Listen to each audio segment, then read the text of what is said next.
Chapter 1. The Sea Witch. It had been many years since Ursula had seen her dear friends, the sister witches. Not since right after her exile from Triton's court had she paid them a visit. There was so much to catch up on. And as she made her way, she saw a light dancing across the rippling water and knew she was at last reaching the surface. She could almost make out the shadowy images of the three sisters standing on the shore, waiting for her arrival. It has been a rather long time, she thought, and decided she might as well make a grand entrance with a great spectacle. She felt herself growing, her tentacles elongating, a sensation that always made her feel like the dominant force of the seas that she was.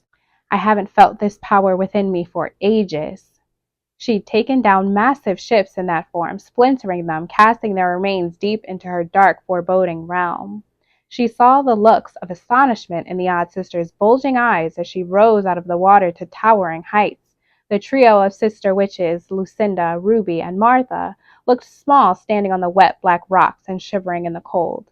Ursula thought the sisters possessed a grotesque beauty, with their two large eyes, tiny mouths, and pale, haunting faces that were framed far too perfectly by their raven ringlets.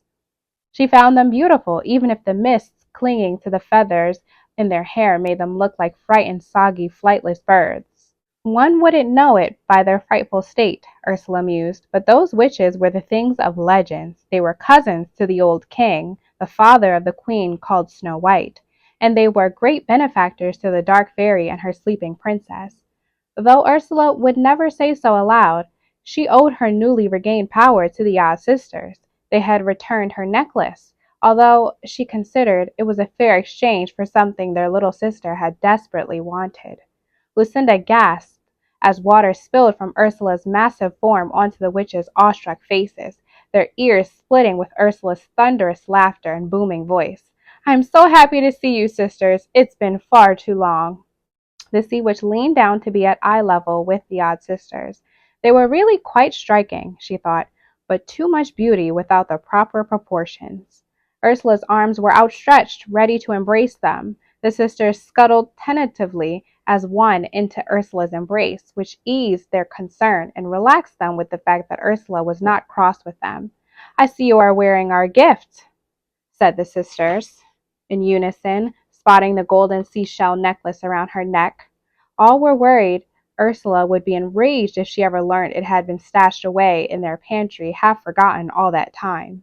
Ursula laughed, this time at the sound of the sisters' scratchy voices and at the state of the drooping feathers in their pitch-black hair. "Thank you, my dear friends. You will have to tell me how you got it back from my brother at some point. Or was it Circe? I didn't ask her when she brought it to me. And where is Circe? I'm surprised she isn't with you." Circe. The mention of her name was like knives being plunged into the odd sisters' hearts. She had been a source of heartbreak for them, the reason Lucinda had called on Ursula for help. Circe was the reason the odd sisters cried endlessly, vainly crying her name into the darkness, hoping she would at last return on account of their pleas for forgiveness. Circe hadn't answered her sisters' calls, so they summoned the sea witch for help. Of course, Ursula would want something in return. She always did. She was the maker of deals. Lucinda spoke first. "Circe, our beloved, has gone far from us." Her deep red satin gown was stained with tears, and like her sisters, her eyes were smudged with black coal makeup that had streamed down her cheeks from long hours of crying. "She's so angry with us. She ventured where our magic cannot follow," continued Ruby. Martha's sobs were almost too violent for her to speak. "That's why we've come to you, Ursula. We want to see our little sister again." Ursula asked the obvious question. "Have you tried to summon her, dears, in one of your many enchanted mirrors?" The sisters broke down crying again. "She must have done a spell when she left that keeps us from summoning her." Martha's sad, bulging eyes, which were so much like her sisters', were filled with grief and fear. Ursula could tell they were truly afraid. She couldn't recall ever seeing her friends in such a state, so full of regret and so grief-stricken. "I promise you, Martha, I will help you find Circe.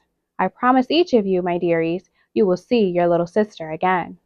Then Ursula smiled one of her magnificent grins, which slowly transformed into something a bit more mundane as she used her magic to assume human form and took the sobbing Martha into her arms.